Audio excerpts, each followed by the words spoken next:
is we have never faced a demographic collapse that wasn't caused by war. The closest would be the Black Plague, but the Chinese are going to lose a greater percentage of their population in the next 20 years than Europe did during the Black Plague.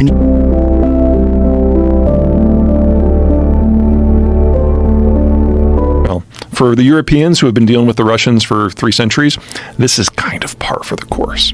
It's just a modern version of it. Yeah. The Soviet period was kind of a relief because we actually had an institution that pushed their weird religion to the side and actually worked on technocracy and technology. And from the European point of view, that was a huge improvement. And the belief in the post-Soviet period was that they would start from that and move forward and modernize and maybe even democratize. And people believed that for far too long, even when it was clear that Russia was degenerating rather than... Why that? We are dealing with the end of the world that we know. Russia is more of a symptom of this than a cause. In the world before World War II, if you had coal, oil, food, and iron ore, you could industrialize and try to make something of yourself. But if you failed to have one of those, you were probably a colony. At the end of the war, the Americans abolished the imperial system and patrolled the global oceans for everyone, and as a result, now you only needed one of those 4, and you could trade for the others. And so for the first time in human history, we were all on the same path, from different starting points and going at different speeds, but we were all industrializing, and we were all urbanizing. And so your population starts to shift. It used to be that you have loads of children, a few young adults, fewer retirees.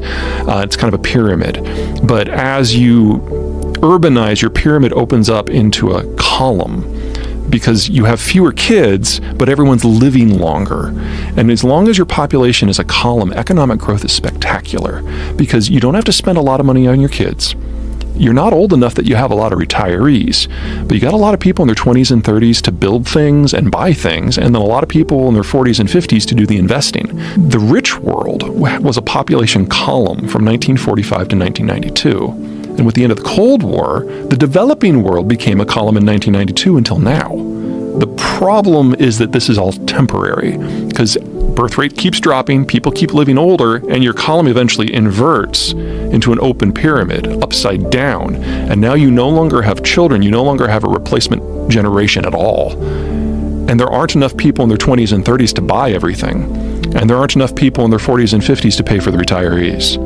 So this decade was always going to be the decade that most of the advanced world moves into mass retirement and the economic model collapses. And we find out recently that the Chinese have jumped the ship, and this is their last decade too.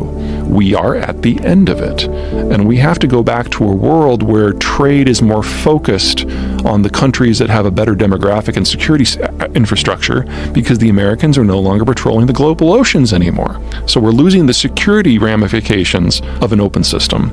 At the same time, we're losing the demographic capacity to support it in the first place. And that's all going down right now. What was the logic behind the one child? Was it that they were overpopulating? Mao was concerned that as the country was modernizing, the birth rate wasn't dropping fast enough and that the young generation was literally going to eat the country alive. And the problem with that also was that they wanted male children.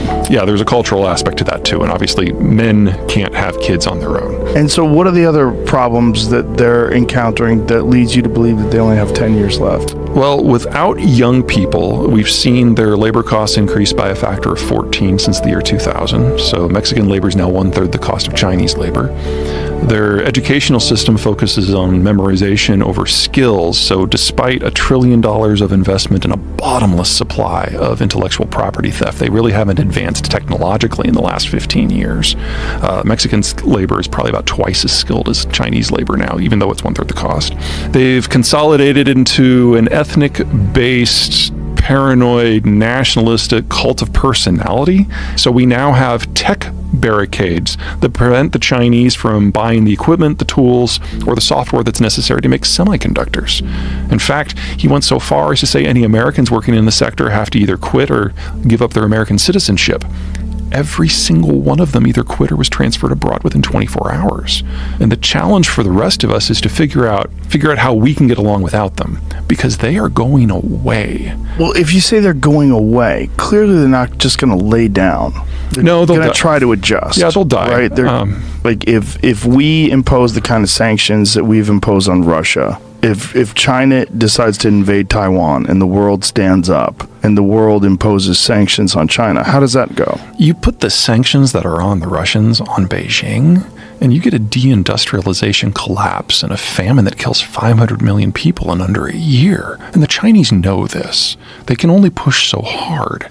Also, even if the Chinese were able to capture Taiwan without firing a shot, it doesn't solve anything for them. They're still food importers. They're still dependent on the United States. They're still energy importers. And even if they take every single one of those semiconductor fab facilities intact, they don't know how to operate them because they can't operate their own. And their own are among the worst in the world, not the best. Whew. Now, the only reason, in my opinion, to be concerned about a Taiwan war, because there's no one to listen to anymore. That's one of the fun things about Russia versus China right now, is that the Russian information security is so poor that American intelligence is literally listening in on everything. But in China, we can hear into the office, but there are no conversations happening. What do you mean by that? What do you mean? Like, so no one talks to him about anything? Anything. If you look at So he's just terrifying to people. Yeah, exactly. Because he murders dissidents, he murders anybody that... He doesn't murder everyone, but there's a lot of people in prison. And there's also a lot of billionaires that got disappeared, right? Yep. Whew. And what is their plan? The Chinese? Yeah, do we have any idea of what their plan to get out of this is? Nationalism. Give people a non-economic reason to support the state. So even if you lose your job, even if you can't feed your family, I'm Chinese, I'm Han, that's enough. And their overall health is worse than ours. Diabetes as a percentage of the population is higher. They don't have a critical care system like we have. And their hospitals are really their only line of defense. They don't have a clinic and a doctor system in the towns like we do. And what about nutrition education and the understanding of... Yeah, it's... When you industrialize very, very quickly, especially in a culture like China where food is considered a sign of wealth, getting fat is the thing to do. So we've got a lot of diabetes, a lot of hypertension, a lot of overweight people, and over 2/3 of the population lives in the metro region and their air quality sucks too. So we're kind of seeing like the worst aspects of the Indian system and the American system all in one. I think it's good to give credit where it's due. One of the many, many things about the war on terror that reshaped the U.S. government is that we focus all of our intelligence apparatus on supporting the troops, which is reasonable. So instead of thinking, it's 2045 and you're thinking over the horizon, who's our foe going to be and what kind of tank are they going to use so that we can start preparing? It instead became, there's someone on the other side of this door and the third floor of this building at the edge of town in Fallujah. What side of the door the hinges are, because we need to know if we need to blow it off the hinges or kick it in. So we focused all on that second thing for 20 years, which meant not only did we lose all the analysts who knew how to think forward, we lost all the people who trained them. 20 years is a long time. So even if everyone in DoD or the intelligence community disagrees with everything I have to say, and the fact that they're trying to rebuild that capacity is a really good sign. And the fact that they started rebuilding that capacity so soon after the war on terror ended means that they recognize the hole in the system. If you play out China's collapse, how do you anticipate that goes? What do you think, first of all, what do you think is like the first... If I were a betting man, I think that the two most vulnerable parts of the international system right now are energy transport and food production. About 80% of the calories that humans produce are produced with at least one imported input, whether it's pesticide, fertilizer, fuel, tractors, whatever. And with the Chinese, it's more like 90%. 90% is imported. Yeah. Well, no, not their food is imported. The inputs. The input strain. And 90% of the calories they produce are dependent upon a foreign support system. In the United States, it's less than 10. And we're seeing industrial accidents in the Russian space that are so big you can see them from orbit, because, a lot of petroleum stuff explodes if it doesn't go right.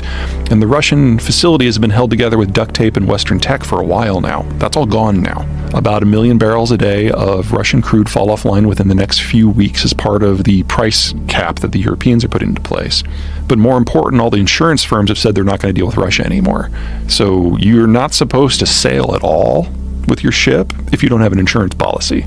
So countries like China and India are stepping in and offering sovereign indemnifications, but that's something they've never done before. And so if there's ever a case where a ship, for whatever reason, needs to file a claim, it's going to immediately go to international arbitration because they have no method for the payout. As soon as that happens, no one's going to take an Indian insurance policy again. That's another 1 million to 2 million barrels a day that goes offline. And then all the crude that the Chinese get from eastern Siberia is from fields that the Russians never developed themselves. That was all BP. BP's gone. So we don't know how long the Russians can keep it operating, but we know it's going to go to zero. We just don't know how long it's going to take. And the Chinese are the last in line for all of this stuff. And if you have a food or an energy crisis, or God forbid, both at the same time, on top of a health crisis, on top of government incompetence, there is no way a central government holds together in that sort of environment. And then the cities of the coast in the south, your Shanghai, your Fujian, your Guangzhou, your Hong Kong, they basically become independent city-states and integrate with foreign powers primarily in order to get food. And if you look back at the last 14 centuries, for almost that entire period until 1945, the city-states have been dependent upon foreigners to keep themselves alive. But as soon as something happens to those security services and they're focused on the homeland in the north, then the southern cities are going to bolt. Now, what does China think about? Did they have an understanding of this collapse, or is it just because of Xi's power over everyone that none of this gets discussed, so there's no planning? This is one of the beautiful things about authoritarianism, is they start telling stories and eventually they believe them. It happened in Russia, it's happening in China. Chinese academics as recently as 10 years ago were very, very aware of this, and it shaped government policy. But China has always been thought of as a country, at least the narrative has always been that they plan long game. Yeah, it's a bunch of crap. Is it? Yeah, no, the Chinese are just as bad as everyone when it comes to ideological blinders and short-term decision making, and the more isolated and concentrated the the tools of power become, the more problematic that becomes. So what is their plan on getting through what you think is a 10-year timeline for their demise? Beat the nationalist drum so that when the food and the energy run out, everyone is banding together simply because they're Han Chinese. That's it? That's as good as it's going to get, because there is no trade option out of this without the United States. What do you think the world looks like in 10 years? I think we'll have a system of regional trade, and now geography is going to have a much bigger role to play. And if you layer demographics on top of that, if you have a country with a decent geography and a decent demography, they can kind of write their own ticket in the world we're going to. And there are a few of those. The United States is at the top of the list. Argentina looks really good. France and Turkey look great. So you get these spheres of influence, don't necessarily cooperate or compete with one another, but are kind of in their own little worlds. This really is the end of the world. The end of the world we understand, yeah. We're going back to something that's a lot more similar to the world as it existed in the early 1900s. Whew. But how does China come through this, though? They don't. So what happens to them if they don't? Well, I mean, this is one of the wild things, and the hard parts of my job is we have never faced a demographic collapse that wasn't caused by war. The closest would be the Black Plague, but the Chinese are going to lose a greater percentage of their population in the next 20 years than Europe did during the Black Plague. And you think by famine? This assumes no famine. This is just aging. Just aging. Yeah, if you have an energy breakdown or a food breakdown, it happens a lot faster. And they have energy issues and they have food issues. They are the world's largest importer of energy, about 14 million barrels a day. Remember, we're a net exporter. And they are the world's largest importer of food and food inputs. We're going to have to double the size of the industrial plant as the Chinese system and the German system both fall offline. But that's an opportunity. You double the size of the industrial plant. Obviously, that's inflationary. But at the other side, you're building things at home using local resources and local workers. You're using less energy and less water. It's cleaner. You're selling to locals. And your supply chains are simpler and safer and shorter, and you're largely become immune to shocks beyond the horizon. This is a good challenge. It won't be easy. Our problem is in the middle. Places where it's not the natural bounty of North America that helps us out, and it's not the ingenuity and the skill of the American workforce that helps us out. The stuff in the middle. To be perfectly blunt, for that, we've got Mexico, and they're great at it. The American-Mexican trade relationship is already the largest in the world, and they're going to be our largest trading partner moving forward for at least the next 30 years, probably a lot more. Are there hiccups? Oh yeah, plenty of hiccups. Well, I'm sure you're paying attention to the cartel wars that are going on right now. Yeah, it would be so much better if Americans did not like cocaine. And federal forests in California are filled with cartels that are growing marijuana. So he had to form a tactical unit to combat these cartels. So they're wearing tactical gear, and this guy was a game warden, and now they've got Belgian Malinois and fucking machine guns, and they're going in there and they're fighting off cartels.